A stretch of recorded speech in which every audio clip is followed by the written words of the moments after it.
자, 우리 옆에 분들과 다시 한번 인사하겠습니다. 오늘도 승리하셨습니다. 자, 은혜 받기 원합니다.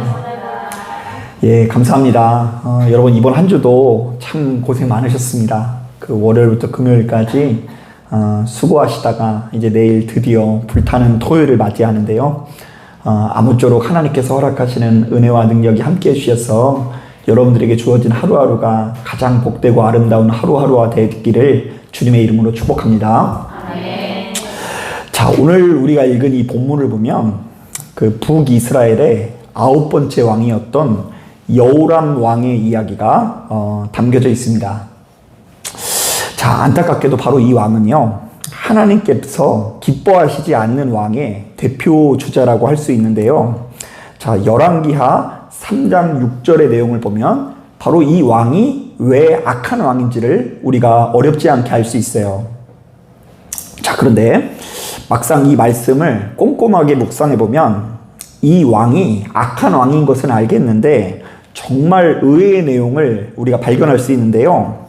자, 바로 이 여호람 왕은 이스라엘 역사상 가장 뛰어난 선지자 중에 한 사람이었던 누구랑 친한 사람이었어요? 엘리사와 매우 친밀하고 밀접한 관계였다라는 것을 알 수 있습니다. 자, 먼저 열왕기하 3장을 보면 이 여호람 왕이 아람과의 전쟁을 앞두고요, 엘리사로부터 이 전쟁에 완승할 거라는 예언을 듣게 되거든요. 자, 그런데 이 예언이 이루어졌을까요? 안 이루어졌을까요? 예, 이루어집니다. 그 엘리사가 예언한 그대로 힘이 약한 이 이스라엘이 아람의 군대에 맞서서 완승을 거두게 됩니다. 자, 그리고 실질적으로 이 여호람 왕은 엘리사 덕분에 목숨을 부지하게 되는데요.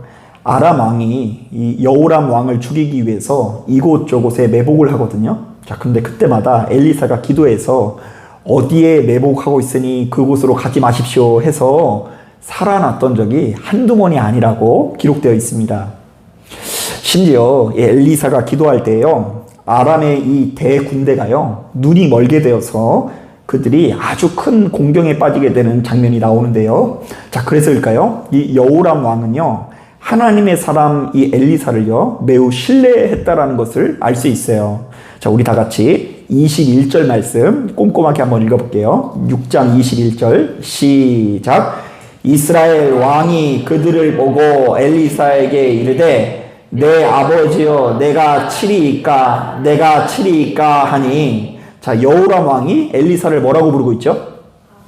자신의 뭘로 부르고 있어요? 자신의 아버지라고 고백하고 있는데요. 자, 그러니까 여호람은 자신이 왕임에도 불구하고 엘리사에게 납작 엎드려져서 눈앞에 있는 적들을 쳐야 될지 말아야 할지까지도 이 조언을 구하고 있다는 것을 알 수 있어요. 자, 우리가 여기까지 내용을 묵상해보면 참 공감이 되죠. 자, 여호람 왕 입장에서는요, 지금 이 엘리사 선지자가 너무 든든할 것 같다는 생각이 들지 않습니까? 자, 왜냐하면 그의 말대로만 하면 전쟁에서 이겨요, 져요? 예, 이길 수가 있고, 그의 말대로만 하면 이스라엘이 언제나 승승장구할 거라는 믿음이 있기 때문입니다.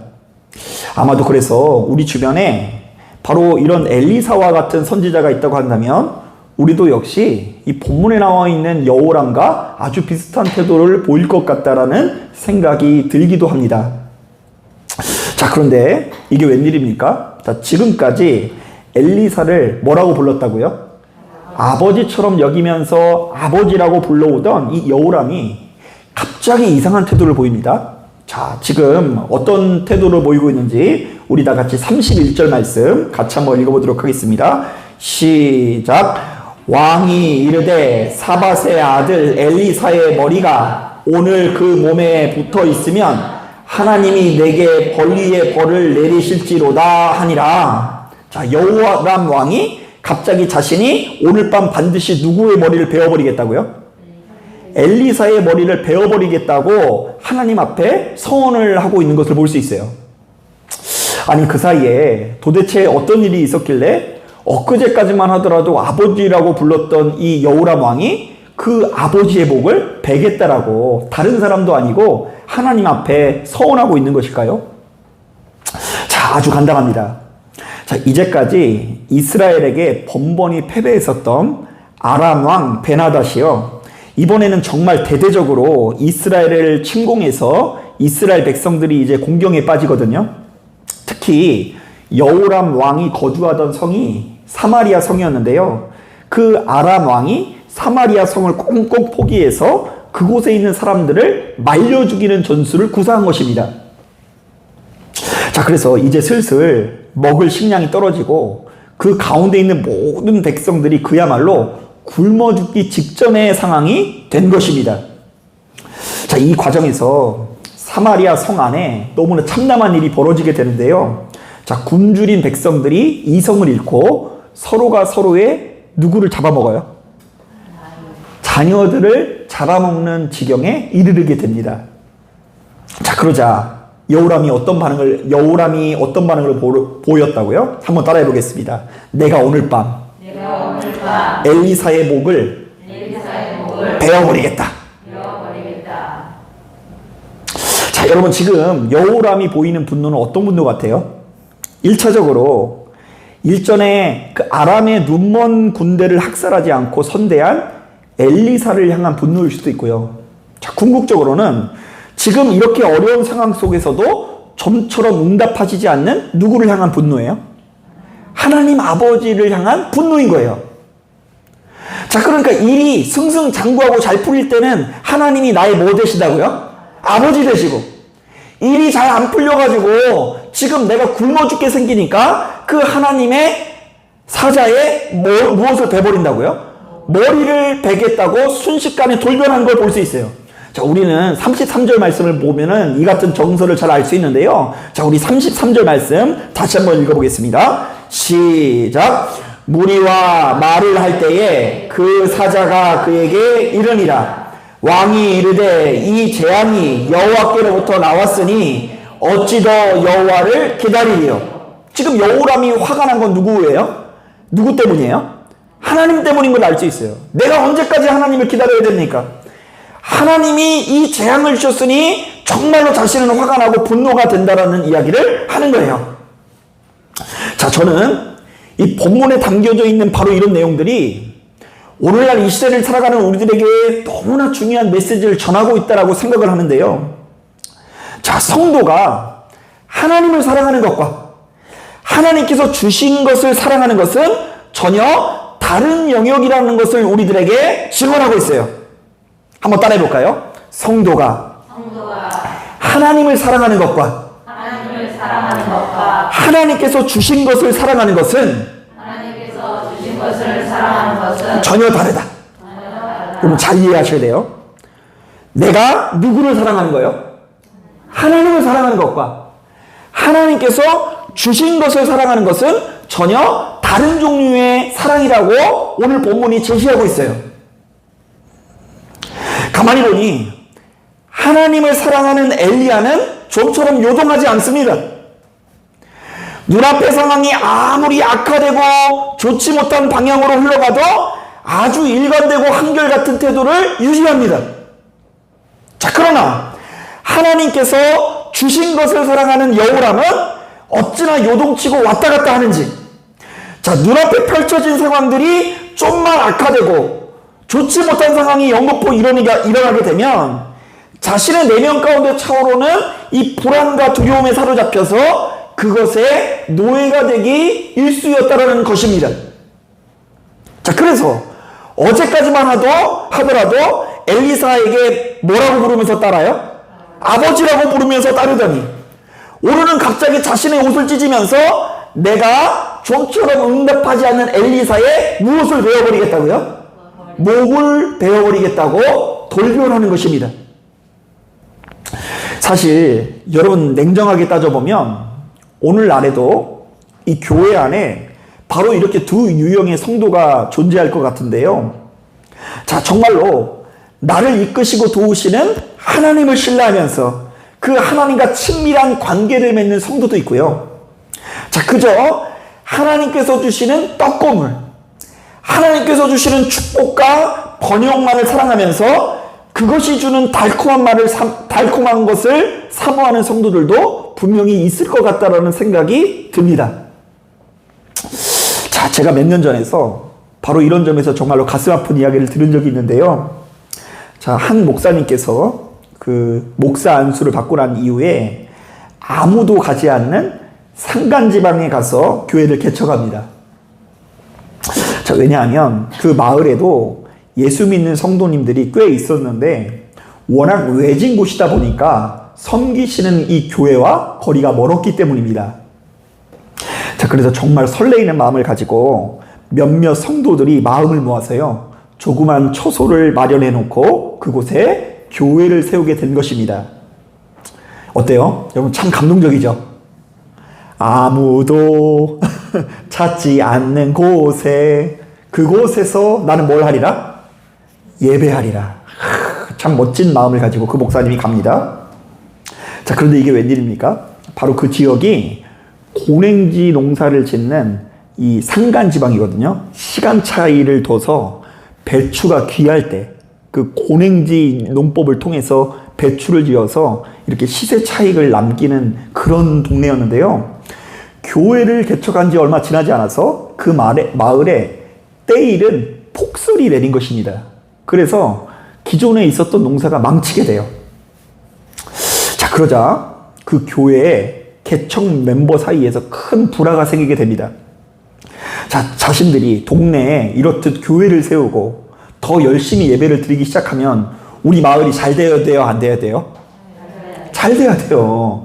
배추가 뭐 값이 더블로 뛰고요. 생산량이 2배로 돼야지 하나님 앞에 감사할 텐데, 아니 교회를 개척하자마자 하늘에서 뭐가 내렸다고요? 눈이 내려서 배추가 얼게 되니 이 사람 사이에 너무 큰 불화가 생겨나서 왜 이런 일이 생기냐면서 낙심한 성도들이 이 교회를 떠나는 것입니다. 하는 수 없이 목사님은요, 큰 상처를 입고 그곳에서 사역을 정리하게 되었다고 합니다.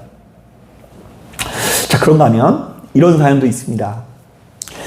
식당을 운영하시는 한 신실한 부부가 있었는데요. 자, 이분들은 아주 오랫동안 이단교회를 다니시다가 우연한 계기로 그 교회의 실체를 알게 되고 가까운 정통교회로 옮기게 되었다고 합니다. 자, 그런데 이게 웬일입니까? 교회를 옮기자마자 장사가 안 돼도 너무 안 되는 것입니다. 또한 이런 와중에 갑자기 이런저런 우환이 찾아오게 되는데요. 생전 안 나던 접촉사고가 나기도 하고 누군가가 아프기도 하고 하니까 이분의 마음이 쪼그라드는 거예요. 자, 바로 이때 이전에 이단교회 몇몇 사람들이 찾아와서 막 협박을 하기 시작합니다. 교회를 배신하고 목사님을 배신하고 잘된 사람이 있다 없다? 예, 교회 배신하고 목사님을 배신하고 우리 이 대단한 목사님 배신한 사람 치고 잘된 사람이 없다. 이게 다 하나님께서 진노하신 징표라고 이 돌아가면서 사람들이 찾아와서 이 막 협박을 하는 거예요. 자, 그런데 우리 같으면 바로 이런 이야기를 듣고 웃으면서 넘길 수 있을 것 같죠? 그렇다고 해주시면 안 돼요. 누가 찾아와서 하더라도요, 우리가 믿는 것은 교주가 아니라 누구기 때문에? 하나님이니까 우리는 그런 말에 휘둘리지 않을 것 같아요.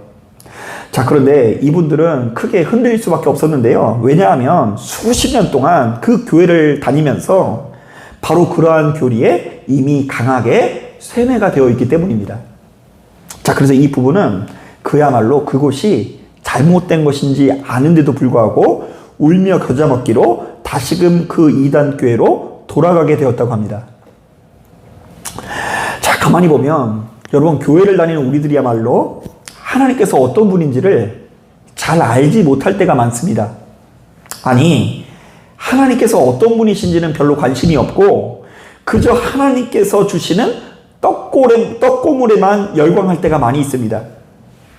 자, 그러나 안타깝게도 바로 이런 종류의 믿음은 제대로 된 믿음이 아닙니다. 오로지 하나님을 사랑하는 사람만이 생명을 누리고 하나님께서 주신 것을 사랑하는 사람들은 늘상 흔들리면서 요동칠 뿐 진정한 구원의 능력을 누릴 수가 없는 것입니다. 자, 바로 이런 점에서 저는 몇 가지 말씀이 생각나는데요. 자, 우선 시편 1편 말씀이 생각납니다. 잘 들어보세요. 복 있는 사람은 악인의 꾀를 따르지 아니하며 죄인들의 길이 서지 아니하며 오만한 자들의 자리에 앉지 아니하고 오직 여호와의 율법을 즐겨하며 그의 율법을 주야로 묵상하는도다. 자, 근데 이제부터 중요해요. 한번 따라해 볼까요? 그는 시냇가에 심은 나무가 철을 따라 열매를 맺으며 그 잎사귀가 마르지 아니한다. 자, 하나님의 말씀을 붙들고 의지하는 사람들은 마치 무엇과 같다고요? 시냇가에 심은 나무처럼 견고하다 그래요. 자, 그런데 그 밑에 보면 이렇게 되어져 있어요. 악인들은 그렇지 아니하며 오직 바람이 나는 뭐와 같도다? 예, 겨와 같도다. 쌀겨와 같도다. 자, 복 있는 사람은 시냇가에 심은 나무처럼 좀처럼 요동하지 않고 견고한 모습이라고 하죠. 하지만 악인들은 오로지 바람이 나는 겨와 같아서 그야말로 변화무쌍한 삶을 살기 마련입니다. 자, 그런데 이 같은 차이가 왜 발생하는지 아십니까? 오늘날 이 시대를 살아가는 우리들이 무엇에 마음을 두느냐가 정말 중요하다고 하시는데요. 복 있는 사람은 오로지 하나님께 마음을 두고 악인은 매사에 눈에 보이는 사람의 마음을 두기 때문에 바로 이 같은 차이가 발생할 수밖에 없는 것입니다. 자, 그렇다고 한다면 시편 1편을 묵상하는 우리들은 바로 이런 질문을 해봐야 돼요. 한번 따라해 볼까요? 나는 지금 무엇에 마음을 쏟는 사람인가? 한 번 더 따라하겠습니다. 나는 하나님의 말씀에 마음을 두는가? 눈앞에 보이는 사람에게 마음을 두는가? 자, 여러분 어떤 곳에 마음을 두고 있어요? 우리 하나님께 마음을 두시기를 주님의 이름으로 축복합니다. 아멘. 네. 엘리사랑 친한 것이 기도하는 것은 아니에요. 엘리사랑 친했다고 해서 그게 기도는 될 수 없고요. 내가 주어진 자리에서 시냇가에 심은 나무처럼 우뚝 서서 하나님과 친밀히 교제할 수 있는 능력이 있는 것이 진짜 기도인 거예요. 그런가 하면 이 마태복음 7장에도 이런 말씀이 있습니다. 누구든지 나의 이 말을 듣고 행하는 자는 그 집을 반석 위에 지은 지혜로운 사람 같으니 비가 내리고 창수가 나고 바람이 불어 그 집에 부딪히되 무너지지 아니하나니 이는 주추를 반석 위에 놓은 까닭이요. 나의 이 말을 듣고 행하지 아니하는 자는 그 집을 모래 위에 지은 어리석은 사람 같으리니 비가 내리고 창수가 나고 바람이 불어 그 집에 부딪힘에 무너져 그 무너짐이 심하니라. 자, 마찬가지예요. 사람이 집을 어디다 짓느냐에 따라서 그의 삶의 질이 완전히 달라질 수밖에 없다고 하는데요. 자, 우리의 집을 반석 위에 세운 사람은 우리에게 찾아오는 여건과 고난 중에서도 좀처럼 요동하지 않는다고 하고요. 자, 모래 위에 세운 사람은 아주 자그마한 비바람만 불어도 쉽사리 넘어질 수밖에 없다고 합니다. 자, 그렇다고 한다면 바로 이 말씀을 묵상하는 우리들은 스스로에게 이런 질문을 해봐야 돼요. 나는 지금 평상시에 집을 어디다 짓는 사람일까? 반석 위에 집을 짓는 사람일까? 아니면 모래 위에 집을 짓는 사람일까? 자, 오늘 우리가 이 본문을 보면 사실은 바로 이런 메시지를 전하고 있는데요. 자, 말씀을 보니 너무나 대조적인 두 사람이 나오고 있지 않습니까? 바로 엘리사와 여호람 왕입니다. 사실 엄연히 따졌을 때 지금 이 두 사람은 너무나 동일한 상황 가운데 있습니다. 자, 이들은 똑같이 아람 왕 베나닷에 의해서 포위되어 있고요. 자, 이들은 똑같이 지금 먹을 것이 있어요, 없어요? 없어요. 자, 그러나 바로 이런 시련 가운데 평소 반석 위에 집을 짓고 시냇가에 심은 나무와 같이 주님과 친밀히 교제하는 이 엘리사는 좀처럼 요동하지 않아요. 자, 32절도 그렇고 33절도 그렇고 이 엘리사는 요동하지 않아요. 자, 그러나 평상시에 모래 위에 집을 짓고 바람에 나는 겨와 같았던 여호람 왕은 그저 엘리사와 친하게 지냈을 뿐이지 흔들리고 요동하는 걸 보게 됩니다.